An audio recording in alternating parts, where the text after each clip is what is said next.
저장 강박증에 대해서 아시나요? 저장 강박증은 물건을 버리지 못하고 계속 쌓아두는 습성을 말하는데요. 심하면 자기 자신은 물론 주변 사람들까지 괴롭히는 병이 됩니다. 우리나라에서도 저장 강박증은 종종 방송의 화제거리로 나오곤 하는데요. 그렇게 가볍게 볼 문제가 아닌 것이 저장 강박증입니다. 이번 영상에서는 저장 강박증의 고전이라고 할 수 있는 콜리어 형제 사건에 대해서 알아보겠습니다.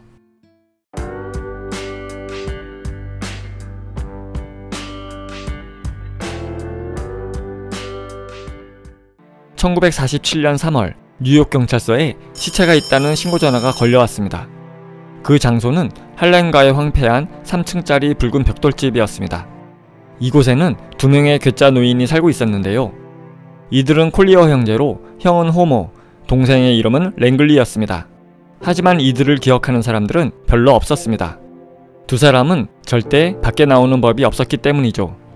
이들은 사람의 눈을 피해 외출했고 그마저도 자정이 넘은 어두운 밤에만 나왔습니다. 신고가 있던 다음날 경찰은 그 집을 방문하고는 깜짝 놀랄 수밖에 없었습니다.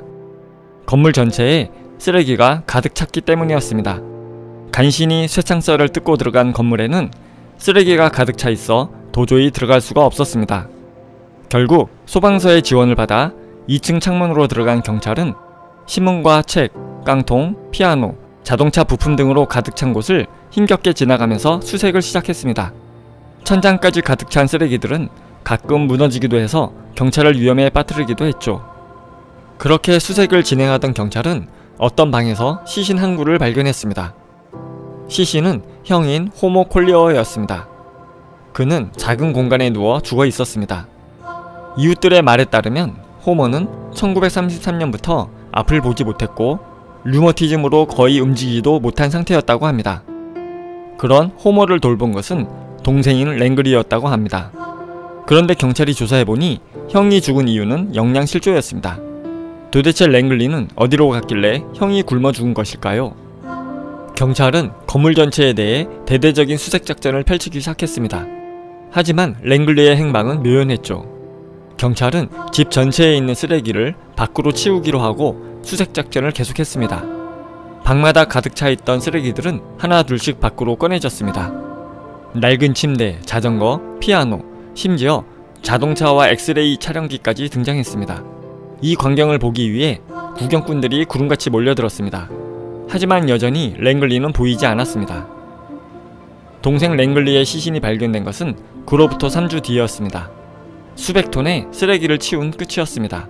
그런데 어이없게도 랭글리의 시신이 발견된 곳은 형이 죽은 곳에서 3m도 떨어지지 않은 곳이었습니다.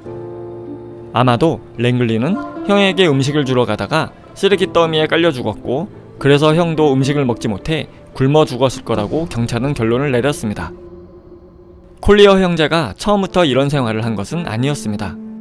형제는 뉴욕의 부유한 가문 출신이었고 형은 변호사, 동생은 피아니스트였습니다. 하지만 1920년 부모가 죽은 뒤 형제는 세상과 담을 쌓고 살기 시작했고 전화와 전기를 모두 끊으며 물건들을 모으기 시작했습니다. 그리고 수십 년 동안 비극의 저장 강박증은 계속된 것이죠. 콜리어 형제가 죽은 뒤 그 건물은 철거되었지만 1965년 그곳에 콜리어 형제 공원이라는 작은 공원이 생겼습니다. 비록 콜리어 형제는 자신들이 만든 쓰레기 더미에 갇혀 세상을 떠났지만 그들이 남긴 저장 강박증에 대한 경고는 지금도 세상 사람들의 교훈이 되고 있습니다.